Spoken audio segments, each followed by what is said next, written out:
માંડલના ખંભલાએ પ્રાગટ્ય મંદિરે સત્યનારાયણ ભગવાનની સમૂહકથાનું આયોજન કરાયું. Story report by Mahendra Gachchhar, Ahmedabad. હું લોક સાહિત્યકાર શંકરદાન ગઢવી અને લોક સાહિત્યકાર ઈશ્વરદાનભાઈ ગઢવી, જેમની હનુમાન ચાલીસાથી માંડી અને મેઘાણીજીની સૌરાષ્ટ્રની રસધારની તમામ વાર્તાઓ તેમણે ઓડિયો કેસેટની અંદર આ સમાજને અર્પણ કરી છે. કાયમ માટે એમણે મેઘાણીજી પુસ્તકો લખ્યા અને એ પુસ્તકો એમણે એક ઓડિયો કેસેટના માધ્યમથી સારા એ ભારતની અંદર નહીં પણ વિદેશની અંદર વસતા આપણા તમામ ગુજરાતીઓ ઈશ્વરદાનભાઈની સાંભળે છે. ઈશ્વરદાનભાઈ પાસે જ આ બધું અમે શીખ્યા છીએ. અને આજે માંડલ ગામની અંદર ખંભલાવ માતાજીનું મહાશક્તિ જે કહેવાય, ચામુંડાનું બીજું સ્વરૂપ જે છે એ ખંભલાવમાં છે. અને ધર્મેશભાઈ એટલી બધી સેવા છે જેમની, આ ટ્રસ્ટની પણ એટલી સેવા છે કે અહીંયા એક વખત કોઈક દિવસ મેળ પડે આવવાનો, રજાનો દિવસ હોય ત્યારે અહીંયા આવજો. પ્રકૃતિનો ખોળો કોને કહેવાય? મધ્ય તળાવની વચ્ચે આજુબાજુ એવી સરસ પ્રકૃતિ, વાંસથી બનાવેલા આખા મંડપો છે. અહીંયા કોઈ જગ્યાએ પંખો નથી, અહીંયા નથી કોઈ જગ્યાએ કુલર, પણ તડકાના 42-43 ડિગ્રી તડકાની અંદર પણ તમને અહીંયા ઠંડકનો અહેસાસ થાય.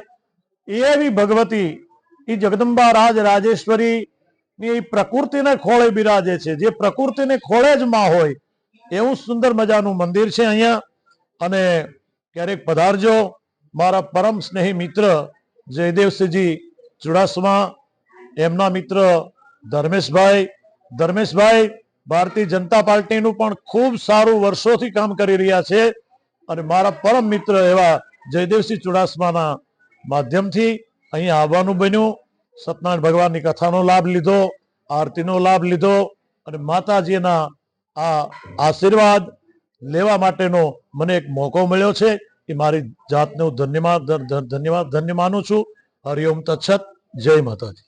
આ સ્થાન એટલે માં ખંભલાવનું પ્રાગટ્ય સ્થાન, જ્યાં માં ચોટીલાથી જ્યારે એક સમય એવો હતો કે વાહન વ્યવહારની પણ તકલીફ હતી અને ખૂબ તકલીફોની વચ્ચે જંગલી એરિયામાં વાઘ, સિંહ, વરુ આવા જંગલી જાનવરોથી પરેશાન થતા ભક્તો માટે થઈને સાક્ષાત માં જગદંબા, માં ચામુંડ ખંભલાવ અહીંયા પધાર્યા અને અહીંથી એમને ખભે બેસાડીને લઈ ગયા, માટે એમનું નામ ખંભલાવ પડ્યું.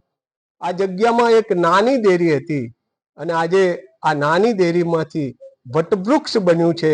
આ વટવૃક્ષમાં ખંભલાવ માતાના માય ભક્તો, રાવલ પરિવાર, કુસ્તત ગોત્ર પરિવાર, એને અથા યોગ્ય પ્રયાસ, મુકેશભાઈના વિઝન અને આખું ટ્રસ્ટી મંડળ, આ બધાનું એવું સરસ મજાના વિઝનના કારણે, માંડલ નગરના સહકાર અને સહયોગના કારણે આ નગર આજે હવે એવું લાગે છે કે આ નગર એટલે ખંભલાવ નગર તરીકે પ્રખ્યાત થતું જઈ રહ્યું છે. અને આવનારા 10 વર્ષ પછી આ નગરને કોઈ પણ વ્યક્તિ કહેશે તો ક્યાં જવું છે, તો ખંભલાવ ધામ જવું છે. એવું આ સુંદર મજાનું નગર અને નગર મધ્યે માં જગદંબા ખંભલાવ માએ એટલી બધી ભક્તો ઉપર કૃપા કરી. અહીંયા અનેક કાર્યક્રમો, અનેક પ્રસંગો થયા. એના પ્રસંગોના માધ્યમથી આજે સુંદર મજાનો પ્રસંગ, સત્યનારાયણ ભગવાનની પ્રથમ વખત માને સંભળાવવા માટેની આ કથાનું આયોજન થયું. એમાં ભક્તોએ પણ લાભ લીધો, માના આશીર્વાદ લીધા. આ પ્રસંગે અનેક મહાનુભાવો આવ્યા. આ તમામ મહાનુભાવોનો પણ અમે ખૂબ હૃદયથી આભાર માનીએ છીએ. ઈશ્વરદાનભાઈના ભાઈ એટલે કે શંકરદાનભાઈ ગઢવીએ એક સુંદર મજાની વાતો આપી અને એક હનુમાન ચાલીસાએ આ બધા જ ભક્તોનો હૃદયને ડોલાવી નાખ્યા. એ શંકરદાનભાઈનો પણ અમે ટ્રસ્ટ વતી હૃદયથી આભાર માનીએ છીએ, નગર વતી આભાર માનીએ છીએ. હું જયદેવસિંહ ચુડાસમા જેઓ મારા મિત્ર છે, એમના માધ્યમથી શંકરદાનભાઈ આવ્યા એટલે જયદેવસિંહભાઈનો પણ આભાર ભારતીય જનતા પાર્ટીના અહીંયા અનેક આગેવાનો આજે આવ્યા. આ તમામ આગેવાનોનો પણ આભાર. અમારે ખંભલાવ માતાજી મંદિરના એટલે પ્રાગટ્ય સ્થાન મંદિરના મુખ્ય પૂજારી નિલેશભાઈ શાસ્ત્રીજીના માધ્યમથી આ સત્યનારાયણ ભગવાનની કથાનું વાંચન થયું. ખૂબ સુંદર મજાની કથા, ભવ્યથી ભવ્ય, અતિ ભવ્ય કથાનું આયોજન. ખૂબ રાજીપો બધાને મળ્યો અને સૌ ઉપર ખંભલાયમાનો આવો ને આવો રાજીપો રહે એવી મંગલ કામના સાથે સૌને જય ખંભલાવ. માં motor driving, safe and sure driving. Driving એ શોખ સાથે આપની મોટી જવાબદારી પણ છે. અમારા ઇન્સ્ટ્રક્ટર દ્વારા સચોટ અને સરળ માર્ગદર્શન.